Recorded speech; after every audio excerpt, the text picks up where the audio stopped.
हामीले परमेश्वरको वचनको आयामहरूलाई सिकिरहेका छौँ अनि म विश्वास गर्छु यो सिकाउँदै गरेको कुराले तपाईँको जीवनमा काम गर्छ भनिकन परमेश्वरको राज्य चाहिँ एउटा बिउ छर्ने मानिस जस्तै हो अनि हामीले बिउ छरिरहेका छौँ। अब तपाईँ कस्तो किसिमको खेत हुनुहुन्छ तपाईँको हातमा छ, तपाईँले यसलाई कसरी उम्रिन दिनुहुन्छ अनि यो वचन कसरी तपाईँको जीवनमा काम गर्छ भनिकन पौलले इफिसीको किताबमा यसरी भनेको छ। इफिसी किताब 3:9 अनि 10 पदमा औ सबै कुरा सृजन हुने परमेश्वरमा युग युगदेखि दबिरहेको रहस्यको प्रबन्ध के हो, मानिसहरूलाई ती सबै झल्काउनलाई अब स्वर्गीय स्थानहरूमा शासनकर्ता र अख्तियारवालाहरूलाई परमेश्वरको नाना प्रकारका ज्ञान मण्डलीद्वारा गराउन् भन्ने मनसायले यो सनातनको अभिप्राय अनुसार जो उहाँले हाम्रो प्रभु यीशुमा गर्नुभएको थियो। यो वचनमा नि मेरो यो अहिले सुरु होइन, यो पृष्ठभूमि बाँध्दैछु मैले तपाईँलाई फेरि नेक्स्ट टिचिङभित्र पसाउनुभन्दा अगाडि पौलले के भन्छ भने चर्चलाई प्रभुले यति साह्रो जिम्मा ठुलो जिम्मा सुम्पिनु भएको छ अरे स्वर्गीय स्थानमा भएको सम्पूर्ण कुराहरूले पनि चर्चलाई देखिकन छक्कै पर्छ अरे। आज हामी यस्तो संसारमा छौँ जहाँ इल्युमिनाटीले अपरेट गरिरहेको छ। इल्युमिनाटीमा मान्छे सोल ट्राभल गरिरहेको छ, मान्छे पोजेस्ड डिमन पोजेस्ड होइन ह्युमन पोजेस्ड भइरहेको छ। त्यो ठुलो विषय छ, त्यहाँ हामी जान्दैनौँ, तर त्यो देखिकन नै चर्चको मान्छेहरू छक्कै परिरहेको छ। क्रिस एन्जलले उडिकन देखाइदिँदैछ, त्यो मान्छे पानीमाथि हिँडेर देखाइदिँदैछ अनि त्यसलाई देखिकन छक्कै पर्दैछ कहाँबाट आएको त्यो स्रोत, where is the source. Source चाहिँ के भने नि त्यसलाई चाहिँ बाइबलमा हेभेनली प्लेसेस भनेको छ, स्वर्गीय स्थानहरूमा भनेको छ। अनि स्वर्गीय स्थानहरूमा शैतान लुसिफर चाहिँ नि अझैसम्म पृथ्वीमा झरेको छैन, त्यो चाहिँ स्वर्गीय स्थानमै छ। प्रकाशको किताब 12 अध्यायमा मात्रै पृथ्वीमा झरेको छ। त्यो ठाउँमा आइपुग्दा मात्रै अहिलेसम्म पृथ्वीमा भएको चाहिँ डिमन्स अनि त्यसको डिमोनिक एन्जल्सहरू मात्रै छ। अन्टिल एन्ड अनलेस त्यसले अपरेट गर्ने ठाउँ चाहिँ हेभेनली प्लेसेस हो। अनि कलोसी 3:1 पदले के भन्छ भने यदि तिमी ख्रिस्टसँग बिउतिएका छौ भने, त्यहाँ शब्द कति महत्त्वपूर्ण छ। यदि तिमी ख्रिस्टसँग बिउतेका छौ भने एउटा शब्द छ, हामी चाहिँ कोही बेला ख्रिस्टसँग बिउतेका छौँ भन्ने शब्दलाई मात्रै प्रयोग गर्छ, तर पौलले यदि भन्ने पनि शब्दलाई प्रयोग गरेको छ। यदि तिमी ख्रिस्टसँग बिउतेका छौ भने चाहिँ माथिको कुराहरूलाई खोज भनेको छ। भन्नुको मतलब म यीशु ख्रिस्टसँग बिउतेको छुइनँ र माथिको कुरालाई खोजे गरेँ चाहिँ नि म लुसिफरको कुराहरूलाई मैले भेटाउन सक्छु, इल्युमिनाटीको कुराहरूलाई भेटाउन सक्छु, तर यीशु ख्रिस्टमा भएको कुरालाई भेटाउन सक्दिनँ। त्यसले गर्दाखेरि वचनले चाहिँ हामीलाई भन्छ यदि तिमी ख्रिस्टसँग बिउतिएका छौ भने। सो ख्रिस्टसँग बिउतिनको लागि चाहिँ पहिला मर्नु पनि जरुरी छ। यूहन्ना 12:24 यीशु ख्रिस्टले भन्नुभयो जबसम्म एउटा बिउ जमिनमा पर्दैन अनि मर्दैन तबसम्म त्यो एक्लै रहन्छ, तर जब मर्छ त्यसलाई नयाँ रूपलाई धारण गर्छ अनि त्यो चाहिँ फेरि त्यसले धेरै गुणा फल फलाउँछ। सो हामी पनि जमिनमा परेर मरेको हुनुपर्छ।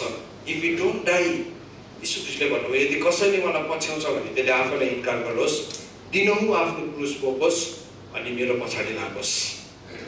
कतिजना मान्छेले नि आफैलाई इन्कार नगरी क्रुस मात्रै बोकिरहेको हुन्छ। आफैलाई इन्कार नगरी क्रुस बोक्दाखेरि चाहिँ गनगन हुन्छ।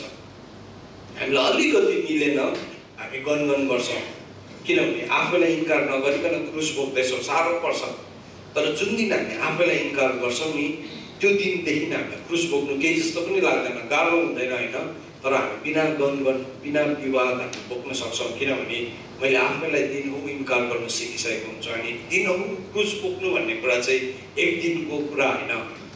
पहिलो दोस्रो कोरिन्थी 3:12 पौलले तिमोथीलाई भन्छ कि जुन मान्छेले चाहिँ यीशु ख्रिस्टसँग भक्तिको जीवन जिउन चाहन्छ त्यो मान्छे चाहिँ खेदमा पर्छ। सो हाम्रो जीवनमा चाहिँ धेरैपल्ट हामी खेदमा पऱ्यो भने चाहिँ नि आहा प्रभुले मलाई सराप पो दिनुभयो के, प्रभुमा आएर त झन् खेदो पो हुँदो रहेछ त भन्ने प्रश्नहरू उठ्छ। तर वचनले चाहिँ उल्टा के भन्दैछ, तिमी यीशुसँग विश्वासमा अनि भक्तिमा जीवन जिउँछ भने तिमी पक्कै खेदमा पर्छ, ग्यारेन्टी दिएको छ।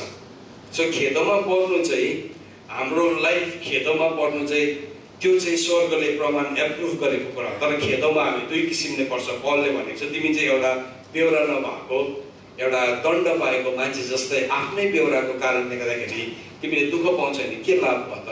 तर तिमी भक्तिसँगले जिउँदाखेरि पनि खेदमा पर्छ भने चाहिँ द्याट इज वर्थ। म आज तपाईँलाई एउटा कुरा भन्न चाहन्छु, माथिको कुरा यीशु ख्रीष्टसँग बिउतेको छैन र मैले एकैचोटि माथिको कुरा खोज्ने कोसिस गर्दाखेरि चाहिँ नि धेरैजना मान्छे इल्युमिनाटीको या रङ मेसनरी ग्रुपको या मन्त्रतन्त्र टुनामुनाको अधीनमा आउँछ। त्यो मान्छेले अगमबानी पनि बोल्न सक्छ, त्यो मान्छेले मिराकल साइन्स एन्ड वन्डर्स पनि गर्न सक्छ, अनि जीवनलाई जस्तो जिउँदा पनि भइरहेको हुन्छ।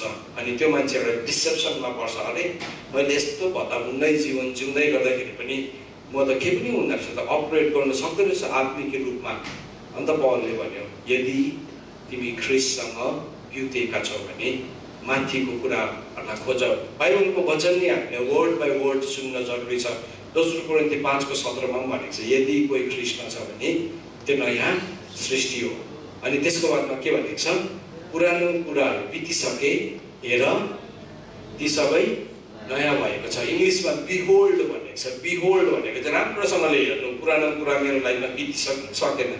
यदि अझै पनि पुरानो कुरा छ भने चाहिँ I have to go back, म फर्किकन मैले फेरि परमेश्वरसँग रिअलाइन हुन जरुरी छ। सो एभ्री टाइम हामी हाम्रो जीवनको वकलाई हिँड्दै गर्दाखेरि म तपाईँलाई एन्करेज गर्न चाहन्छु, यो डेजहरू हामी यस्तो दिनहरूमा छौँ जब कि हामीले थुप्रो कुराहरूलाई झेल्नुपर्ने हुन्छ। हामी यो मेन्टालिटीको साथ हामी बाँच्यौँ लामो समयसम्म यो मेन्टालिटीको साथ हामी बाँच्यौँ। एक दिन प्रभु अचानक बादलमा आउनुहुन्छ अनि हामीलाई उठाएर लानुहुन्छ, अनि हामी सङ्कष्टमा पर्दैनौँ, हामी पीडामा पर्दैनौँ, सबै कुरा राम्रो हुन्छ भन्ने हामीले सोच्यौँ। तर बाइबलले त्यसरी भनेको छैन। डानियलको किताब 11 अध्यायको तपाईँले 23 पद होला सायद त्यहाँ पढ्नु भने नि, त्यहाँ के भन्नुभएको छ, त्यसलाई के भनेको छ भने नि, डानियलको किताब 11 अध्यायको 23 होइन रहेछ, 32 रहेछ। यसो भनेर लेखेको छ 31 अनि 32, तिनले पठाएका सैन्य दलहरूले पवित्र स्थान र किल्लाहरू पिटुलो पार्नेछन् र नित्यको बलिदान रोक्नेछन्। औ त्यहाँ तिनीहरूले नाश गर्ने घृणित वस्तुलाई स्थापना गर्नेछ। तिनले करार इन्कार गर्न तयार भएकाहरूलाई झुटो प्रतिज्ञाद्वारा आफ्नो तर्फमा लानेछन्, तर आफ्ना परमेश्वरतिर विश्वासी मानिसहरू दृढ बसेर तिनीसँग लडाइँ गर्नेछ। कसको कुरा गरेको यो? कसको कुरा गरेको? एन्टिक्राइस्ट, ख्रीष्ट विरोधी र प्रभुमा दृढ बस्ने विश्वासीको कुरा गरेको हो। थुप्रोजना मान्छेको चाहिँ यो मेन्टालिटीमा बाँचिरहेको छ। प्रभु एक दिन अचानक बादलमा आउनुहुन्छ, हामीलाई उठाएर लानुहुन्छ, केही पनि समस्या हुँदैन, सबै के भन्छ, सबै काम नलाग्ने विश्वासीहरू छोडिन्छ, अनुग्रहको समय बन्द हुन्छ भनिकन धेरैजना मान्छेले प्रचार गर्छ। होइन, बाइबलमा भनेको छ, बिलाप 3:23 भन्छ, परमेश्वरको दृढ प्रेम कहिले पनि थामिँदैन भनेको छ। तर मत्ती 24 अध्यायले चाहिँ भन्छ, त्यो दिन चाहिँ महासङ्कष्ट हुन्छ जो चाहिँ पृथ्वीले कहिले पनि देखेको थिएन। हो, त्यो दिन यति साह्रो भयङ्कर हुन्छ, महासङ्कष्ट हुन्छ। तरै भए पनि परमेश्वरको दृढ प्रेम नथामेको कारणले गर्दाखेरि परमेश्वरले पृथ्वीमा ती मानिसहरूलाई राख्नुहुन्छ जो चाहिँ दृढ बसिकन लडाइँ गर्छ, अनि लडाइँ गरिकन ख्रीष्ट विरोधीसँग खडा हुने व्यक्तिहरूलाई परमेश्वरले राख्दै हुनुहुन्छ। आज यो वचनको तयारी, यो शिक्षाको तयारी के हो त भन्दाखेरि नि, दिस इज अ प्रिपरेसन, आउन लागेका दिनहरूको तयारी हो यो चाहिँ। सो दिस इज नट, यो त्यसै टाइम वेस्ट होइन। तपाईँले हामीलाई बोलाउनु भयो, हामी बोल्नु नपाएर नआएको पनि होइनौँ। अन्त कोही बेला नि यस्तो सेवाकाइमा आउँदाखेरि दुःख के लाग्छ भने नि, तपाईँहरूले धेरै लगानी गर्नुभएको हुन्छ आयोजकले, अनि आउने मान्छेले पनि धेरै लगानी गरेको हुन्छ। तर यहाँ आएर नि वचन प्रचार गर्दै गर्दा कतिजना सुतिरहेको हुन्छ, कोही जिस्किरहेको हुन्छ। एन्ड देन वाट के चाहिँ गर्नु खोजेको खासमा तपाईँले भन्ने कोही बेला मनमा प्रश्न उठ्छ। म तपाईँसँग सिधा कुरा गर्छु, तपाईँ तपाईँको टाइम वेस्ट नगर्नुहोस्, म मेरो टाइम वेस्ट गर्न चाहदिनँ। Let's be serious. गम्भीर हुने समय आएको छ। पुत्रले मात्र अधिकार गर्न सक्छ, हुर्केको पुत्रले मात्र। यीशु ख्रीष्टलाई जब गब्रियल स्वर्गदूतले आइकन भन्यो, हेर तिमीले एउटा पुत्र जन्माउने छौ भन्दाखेरि त्यो पुत्रलाई चाहिँ नि ग्रिक भाषामा निबियोन पनि भनेको छैन, टेक्नोन पनि भनेको छैन, हिबिस पुत्र भनेको छ। तिमीले चाहिँ एउटा हुर्केको छोरालाई जन्माउँछौ भनेर फर्स्टमै अगमबानी बोलेको थियो। अनि त्यो अगमबानीलाई यीशु ख्रीष्टले पुरा हुन दिनुभयो। अनि यहाँ रोमी 8 अध्यायको 19, 20, 21 पनि जब पुत्रको कुरा गरेको छ, त्यो पनि हुर्केको पुत्रको कुरा गरेको छ। प्रकाशको किताब 12 अध्यायमा जब पुत्रको कुरा गरेको छ त्यहाँ पनि हुर्केको पुत्रको कुरा गरेको छ। मत्ती 24 अध्याय, लुका 21 अध्यायमा पृथ्वीले चाहिँ नि बर्थ प्याङलाई अनुभव गर्छ भने 24:8 मा मत्ती 24:8 मा भनेको छ प्रसुतिको वेदनालाई अनुभव गर्छ भनेको छ। किसको प्रसुति? पृथ्वीले किसको प्रसुति भन्दाखेरि नि पृथ्वीले एउटा हुर्केको छोरालाई जन्माउने प्रसुतिलाई अनुभव गरिरहेको छ। त्यसले गर्दाखेरि मान्छेहरूले नि आफ्नो जीवनको माया नगरिकन, आफ्नो जीवनको माया प्रकाश 12:11 पदमा भनेको छ तीनवटा कुरा कारणले गर्दाखेरि शैतान हारेको छ। एउटा चाहिँ थुमाको रगत, अर्को चाहिँ थुमाको वचनको साक्षी, तेस्रो चाहिँ आफ्नो जीवनलाई मृत्युसम्म पनि माया नगरेको कारणले गर्दाखेरि तिनीहरूले त्यो दियाबलसलाई हराएको छ। हामीले हाम्रो जीवनमा नि शैतानलाई हराउनु भने तीनवटा कुरा हुन जरुरी छ। अघि हामीले हेरेको थियौँ तीनवटा कुराको गवाहीमा कुनै पनि कुरा स्थापित हुन्छ। अन्त बाइबलमा उपदेशकमा लेखेको छ 3 सूत्रले बाँधेको डोरी कहिले पनि टुट्दैन, कहिले पनि भाँचिँदैन। अनि म एकजनाको विवाहमा एटेन्ड गरेको थिएँ। अनि विवाहमा बसिरहेको थिएँ। विवाहमा बस्दै गर्दाखेरि प्रभुले मलाई यो वचन दिनुभयो, बेहुला र बेहुलीको लागि म छक्कै परेँ। अनि मैले पवित्र आत्मालाई भनेको थिएँ, प्रभु यो वचन त विवाहको वचन होइन, यो त शहीदको वचन हो त। अनि पवित्र आत्माले भन्दा राम्रोसँगले हेर्थ्यो वचनलाई। तीनवटा कुराको गवाही छ त्यहाँ, रगत, थुमाको वचन अनि आफ्नो जीवनलाई माया नगर्ने। पवित्र जीवन जिउनु हो भने चाहिँ नि हामीसँग यीशु ख्रीष्टको रगत, यीशु ख्रीष्टको वचनको साक्षी अनि आफ्नो जीवनलाई मृत्युसम्म पनि माया नगर्ने निर्णय हाम्रो जीवनमा हुनुपर्छ, अथवा त्यो कुराको अभ्यास हुनुपर्छ। पौलले भन्छ अरूहरूलाई प्रचार गरिसकेपछि म आफ्नै शरीरलाई कुट्छु भनेको छ। 1 कोरिन्थी 9:27 पदमा भनेको छ कि मैले प्रचार गरेको कुरामा चाहिँ म आफै दोषी नठहरिउँ भनिकन। सो पौलले यो एउटा अभ्यासलाई आफ्नो जीवनमा ल्याएको थियो। हामी अगाडिबाट छाट्नु मजा आउँछ, सबैजना बसेर सुनिरहेको छ नम्र भएर। अहिले तपाईँहरू कति नम्र भएर बसिराख्नु भएको छ। मैले तपाईँलाई हप्काउँदाखेरि पनि तपाईँले एकदमै नम्र भएर सुनिराख्नु भएको छ। अनि यहाँबाट बोल्नेलाई कोही बेला बोल्ने मौका पायो भने मजाले पिट्छ, मजाले पेल्छ। तर नि यहाँ आज मैले कतिको पेल्छु त्यसले ठुलो भिन्नता ल्याउँदैन। भोलि मेरो जीवन नि बन्द कोठाभित्र कस्तो छ त्यसले चाहिँ ठुलो भिन्नता ल्याउँछ। अब हाम्रो जातिले नि यो कुरालाई सिक्ने समय आएको छ। अनि जब हामी परमेश्वरको वचनलाई सिक्छौँ, परमेश्वरको वचनले चाहिँ हामीले यो कुरा सिकाउनुहुन्छ। सो अघि हामीले 4वटा कुरालाई हेऱ्यौँ, अब हामी 5th पोइन्टमा जानेवाला छौँ। परमेश्वरको वचनको 7वटा आयामभित्र हामी बस्दैछौँ। व्यवस्थालाई हेऱ्यौँ, नियमलाई हेऱ्यौँ, आदेशलाई हेऱ्यौँ, विधिलाई हेऱ्यौँ। अब हामी आज्ञालाई हेर्छौँ, कमान्ड। आज्ञा चाहिँ के हो? Spirit of might. तपाईँले मलाई त्यो मिनोरालाई प्रोजेक्टरमा प्रोजेक्ट गरिदिनुहोस् है। कमान्ड, आज्ञा भनेको छ। कमान्ड चाहिँ के रहेछ त भन्दाखेरि नि अयुबको किताब 36:10 पदमा लेखेको छ, उहाँको चेतावनी तिनीहरूको कानमा गुन्जिरहन्छ र तिनीहरूका दुष्ट चालहरूबाट फर्कनलाई तिनीहरूलाई आज्ञा गर्नुहुन्छ। परमेश्वरले चाहिँ नि हामीलाई कमान्ड गर्नुहुन्छ। परमेश्वरको वचनले नै हामीलाई कहिले पनि सजेसन दिँदैन। Suggestion, word is not suggestion, word is a command. परमेश्वरको वचनभित्र चाहिँ कमान्ड हुन्छ, आज्ञा हुन्छ। आज्ञा भनेको चाहिँ डेफिनेट हो। आज्ञा भनेको चाहिँ यस्तो गरे पनि हुन्छ, नगरे पनि हुन्छ भन्ने कुरा छैन। डेफिनेट हो, डेफिनेट। त्यो चाहिँ डेफिनेट हो, हाम्रो जीवनमा हुनैपर्छ। अनि अयुबको किताबले भन्दैछ, अयुबको किताब 36:10 मा भन्दैछ उहाँको चेतावनी तिनीहरूको कानमा गुन्जिरहन्छ र तिनीहरूका दुष्ट चालहरूबाट फर्कनलाई तिनीहरूलाई आज्ञा गर्नुहुन्छ। सो कमान्डले चाहिँ के देखाउँछ त? आज्ञाले चाहिँ के देखाउँछ भन्दाखेरि स्पिरिट अफ माइट। अघि हामीले हेऱ्यौँ स्पिरिट अफ काउन्सिल, सल्लाहको आत्मालाई हेऱ्यौँ। त्यसको चौथो त्यो सामदानको चौथो सामदान चाहिँ के थियो भन्दाखेरि चाहिँ स्पिरिट अफ काउन्सिल थियो, सल्लाहको आत्मा थियो। तर उहाँ पवित्र आत्मा चाहिँ सल्लाहको आत्मा मात्र हुनुहुन्न, उहाँ चाहिँ सामर्थ्यको आत्मा पनि हुनुहुन्छ। स्पिरिट अफ माइट पनि हुनुहुन्छ, सामर्थ्यको आत्मा पनि हुनुहुन्छ। मान्छेले हामीलाई सल्लाह दिन्छ, यस्तो गर, त्यस्तो गर, त्यस्तो गर। अहिले तपाईँलाई टाउको दुख्यो भने नि तपाईँले 10 जना मान्छेलाई गरी सोध्नु, 10 किसिमको दबाईले भन्छ। कसैले एनेसिन खा भन्छ, कसैले प्यारासिटामोल खा भन्छ, कसैले कुनै के भिक्स एक्सन 500 खा भन्छ। तपाईँले सबैजनाले भनेको दबाई खानु भने के हुन्छ? तपाईँ पक्ला हुन्छ, किनभने तपाईँले 10 किसिमको ड्रग्सलाई आफ्नो शरीरमा लिनुभयो अचानक। अनि त्यो चाहिँ नि मान्छेको सजेसन हो। अनि पवित्र आत्माले चाहिँ हामीलाई सजेसन दिनुहुन्न, पवित्र आत्माले चाहिँ हामीलाई सामर्थ्य दिनुहुन्छ। That is a big difference. आज तपाईँलाई मान्छेले के सजेसन्स दिएको छ, तपाईँ सजेसन्सहरूमा जिउँदै हुनुहुन्छ होइन। पवित्र आत्माले हामीलाई सजेसनमा जिउनलाई बोलाउनु भएको होइन, माइटमा जिउनलाई बोलाउनु भएको हो। सो जब उहाँको कमान्डलाई हामी फलो गर्छौँ, जब उहाँको आज्ञादेखि हामी दाहिने अनि देब्रे लाग्दैनौँ, यहोशुवा प्रभुले भन्नुभयो मेरो कमान्डदेखि चाहिँ त दाहिने अनि देब्रे नलाग्नु भनिकन। इट वाज अ कमान्ड थियो त्यो कमान्ड। अनि त्यो कमान्ड यहोशुको लागि अति नै इम्पोर्टेन्ट थियो। अनि यहोशुलाई मात्रै दिएको कमान्ड होइन, it is a command for us also. हामीलाई पनि दिएको हो, त्यो चाहिँ हाम्रो लागि पनि इक्वली इम्पोर्टेन्ट छ, हाम्रो लागि पनि त्यति नै महत्त्वपूर्ण छ। अनि त्यो कमान्डमा हामी उभियो भने चाहिँ प्रभुले भन्नुभएको छ तिमीहरू चाहिँ शिर हुन्छौ, तिमीहरू चाहिँ पुच्छ हुँदैन। परमेश्वरको व्यवस्था नि 3 खण्डमा बाँडिएको छ। यसको बारेमा म भोलि तपाईँलाई भन्छु।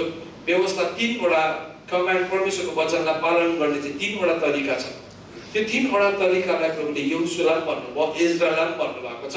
त्यही it is through out the Bible के छ भने एउटै तरिका छ। जस्तो कि उदाहरणको लागि म एउटा बाइबलको एउटा खण्डलाई लिन्छु। भजन सङ्ग्रह 119:33 मा दाउदले के प्रार्थना गरेको छ भन्दाखेरि नि प्रभु मलाई तपाईँको नियमको मार्ग सिकाउनुहोस्। हाउ डु यु वर्क, तपाईँले कसरी काम गर्नुहुन्छ त्यो मलाई सिकाउनुहोस्। जस्तो कि हामी स्कुलमा जाँदाखेरि हामीलाई 2+2 चाहिँ कति हो भनेर सिकायो भन्नुहोस् त। हजुर 2 मा 2 जोडे कति हुन्छ? 4 हुन्छ नि है। त्यो तपाईँले रट्नु भएको हो, तपाईँलाई रटेर थाहा भएको हो। हजुर तपाईँले जोडेर थाहा भएको नि, त्यसको नियमलाई तपाईँले के गर्नु भएको छ, जान्नु भएको छ। 2+2 4 हुन्छ भने तपाईँलाई थाहा छ। तर 5+5 कति हुन्छ भने तपाईँले मलाई थाहा छैन, स्कुलमा त मलाई पढाएन भन्नुहुन्छ। हजुर 5+5 कति हुन्छ? 10 हुन्छ नि त। तपाईँले जान्नुहुन्छ। किन भन्नुहोस् त, मिसले चाहिँ दुईलाई मात्रै जोड्ने सिकाएन। तपाईँको स्कुलको कुरामा या सरले तपाईँलाई के सिकायो, एउटा नियम सिकायो, जोड्नु चाहिँ यसरी जोड्नुपर्छ भनेको। अनि त्यो नियम चाहिँ के भयो, तपाईँभित्र गाडियो। तपाईँभित्र गाडीको कारणले गर्दाखेरि के हुन्छ, अर्को पालि तपाईँलाई कसैले त्यसलाई जोड्ने कुरा गर्ने बित्तिकै तपाईँले जोड्नु सकिहाल्नुहुन्छ। कुनै पनि ठुलो कुरा होइन, नियमको मार्ग हो। सो परमेश्वरले काम गर्ने एउटा नियम छ। अनि त्यो नियमलाई जब पनि कुनै मान्छेले बुझ्छ, तपाईँलाई थाहा हुन्छ अब नेक्स्ट स्टेपमा चाहिँ के गर्नुहुन्छ परमेश्वरले, अब त्यसको दोस्रो चरणमा चाहिँ के गर्नुहुन्छ भन्ने कुरालाई हामी थाहा पाउन सक्छौँ। अनि त्यही कुरालाई दाउदले भनेको छ, lord teach me your ways. भजन सङ्ग्रह 25 मा त्यही भनेको छ, हे प्रभु मलाई तपाईँको मार्ग सिकाउनुहोस्। त्यो उसले नि भनेन प्रभु मेरो मार्गमा आशिष दिनुहोस् भनेन। हामी चाहिँ धेरैपल्ट के गर्छ भने नि प्रभु यहाँ मैले एउटा मार्ग बनाएको छु, यसमाथि आशिष परोस् भन्छ होइन। तर दाउदले के भने, उसले उसको प्रार्थनालाई डल्लै चेन्ज गरे। उसले भन्दैछ प्रभु मलाई तपाईँको मार्ग सिकाउनुहोस्। अब नि हामी अगाडि बढ्नु हो, हामी माथिको कुरा बुझ्नु हो भने चाहिँ नि मेरो मार्गमा प्रभुको आशिषलाई ल्याउने होइन, तर म चाहिँ प्रभुको मार्गमा हिँड्नुपर्छ। त्यो कुरालाई दाउदले बुझेको कारणले गर्दाखेरि दाउद चाहिँ परमेश्वरको हृदयको नजिकको व्यक्ति थियो। उसलाई थाहा थियो नेक्स्ट परमेश्वरले के गर्नुहुन्छ। त्यसको ग्रेटेस्ट इक्जाम्पल हामी के भेटाउँछ बाइबलमा भन्दाखेरि, त्यसको सबैभन्दा ठुलो उदाहरण चाहिँ मोसाले जब मोसाको पाल बनायो, त्यो पाल त यस्तो विस्तृत थियो। तर दाउदले जब पाल बनाए नि, दाउदको पाल अचम्मको थियो। मोसाको पाल कस्तो थियो, बाहिरी चोक, पवित्र स्थान अनि महापवित्र स्थान। महापवित्र स्थानभित्र चाहिँ करारको सन्दुक थियो। अनि त्यो महापवित्र स्थानको त्यो जुन चाहिँ पर्दा थियो, त्यो चाहिँ यति साह्रो मोटो पर्दा थियो। त्यो पर्दा खोल्नुको लागि चाहिँ नि एकदमै बलियो धेरै सयजना मान्छेहरू मिलिकन त्यो पर्दा खोल्नु पर्थ्यो। किनभने त्यो पर्दाको चौडाइ चाहिँ 8 फिट अनि अब त्यसको एउटा देख्छ 90 फिट हो, कति छ समथिङ लाइक द्याट। त्यति साह्रो ठुलो पर्दा थियो, त्यो कुनै मान्छेले यसरी खोल्नै सक्दैन थियो।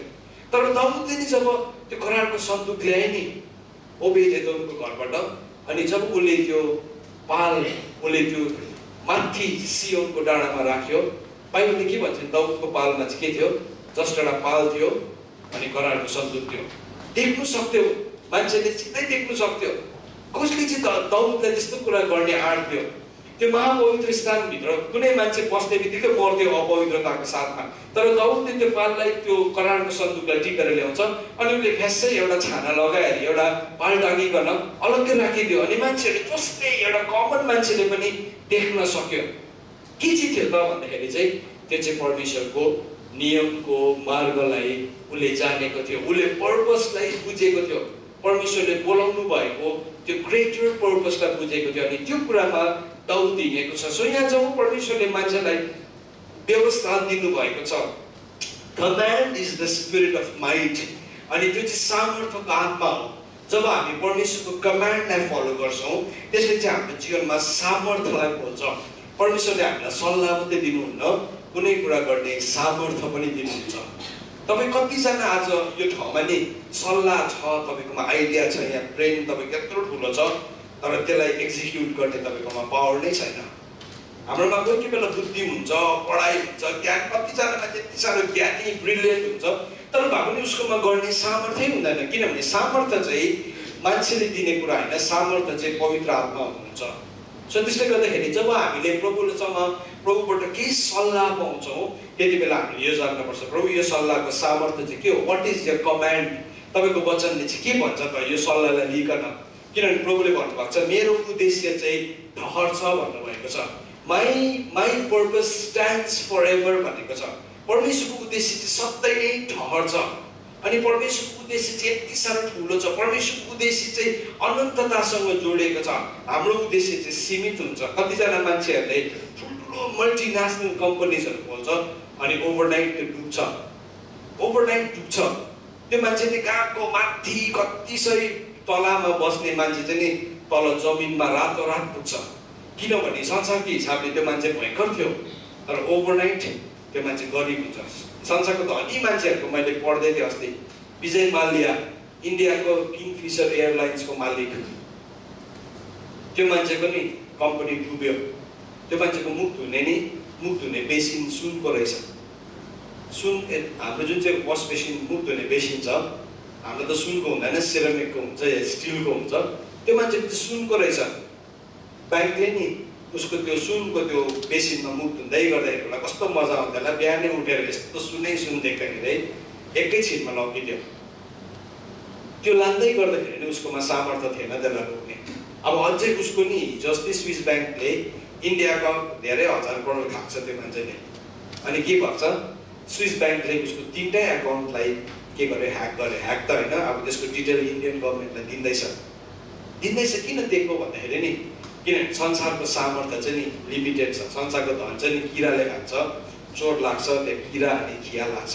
अन्त प्रभुले भन्नुभयो तिम्रो धन चाहिँ अनन्ततामा थुपार, जहाँ चोर पनि लाग्दैन, जहाँ न त किरा छ न त खिया छ, केही पनि लाग्दैन। सो परमेश्वरले हामीलाई कमान्ड गर्नुभएको छ, त्यो चाहिँ कमान्ड हो। तिम्रो धन अनन्ततामा थुपार, स्वर्गमा थुपार भनेको चाहिँ सजेसन दिनुभएको होइन। धेरैजना विश्वासीहरूलाई चाहिँ नि त्यो चाहिँ सजेसन जस्तो लाग्छ, परमेश्वरले थुपार्नु भन्नुभएको छ। त्यो चाहिँ दशवांश हो, त्यो चाहिँ भेटी हो, त्यो चाहिँ मैले चर्चमा सधैँ दिन्छु नि, दशवांश दिन्छु, मैले भेटी दिन्छु भनेर सोच्छौँ होइन।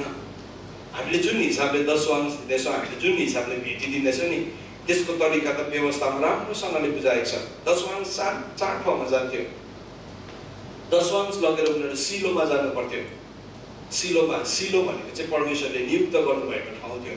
अनि त्यो दशवांश लगेर जाँदै गर्दा दशवांश चाहिँ 4वटा ठाउँलाई दशवांशले पुरा गर्नुपर्छ। दशवांश चाहिँ 7वटा भेटीहरू मध्ये एउटा भेटी मात्रै हो। त्यसको बादमा अझै 6वटा भेटी छ परमेश्वरले माग गर्नुभएको। अथवा हाम्रो जीवनमा परमेश्वरले कमान्ड गर्नुभएको, यदि हामी आशिषमा जिउनु हो भने चाहिँ प्रभुलाई चाहेर होइन। तर त्यो दशवांशको चाहिँ 4वटा हिस्सा हुन्छ। एउटा चाहिँ लेवी पुजारीलाई जान्छ 25%, जति पनि दशवांश आउँछ त्यो चाहिँ लेवी पुजारीको हुन्छ 25%। त्यहाँदेखि 25% चाहिँ त्यो सिलोमा आउने विधवीहरू हुन्थ्यो, जसको छोराछोरी छैन, जसको कोही पनि हेरचाह गर्ने छैन। प्रेरितको किताबमा आएर हामीले पढ्यो भने नि विवाद भएको छ ग्रिक र हिब्रू विधवीहरूको बिचमा। किन भन्दाखेरि चाहिँ चर्चको दशवांश त्यसरी डिभाइड हुन्थ्यो। त्यहाँदेखि तेस्रो चाहिँ परदेशीहरूलाई हुन्थ्यो, परदेशीलाई जसको केही पनि छैन, जग्गा जमिन घरबार केही पनि छैन, उसलाई जान्थ्यो। अनि चौथो चाहिँ नि अनाथ अनि टुराटुरीलाई जान्थ्यो। परमेश्वरको कुरालाई नि हामी धेरैपल्ट नि हामीले लिमिटेड बनाएको छ एउटा बक्सभित्र हाम्रो स्टाइलमा बनाएको छ होइन। इट इज अ कमान्ड, यो चाहिँ आज्ञा हो। अनि यो आज्ञालाई चाहिँ नि हामीले फलो गर्न सिक्नुपर्छ। जब हामी यो आज्ञालाई फलो गर्छौँ, परमेश्वरले भन्नुभएको छ तिमीहरू चाहिँ सिर हुन्छौ, पुच्छर होइनौ। पुच्छर हुँदैनौँ हामी त्यति बेला चाहिँ हामी सिर हुन्छौँ। परमेश्वरले नि हामीलाई कमान्ड गर्नुभएको छ परमेश्वरको कुरालाई। जब यो कमान्डलाई हामी जीवनमा लिनु सिक्छौँ, हामी चाहिँ स्पिरिट अफ माइटमा, सामर्थ्यको आत्मामा जिउन थाल्छौँ।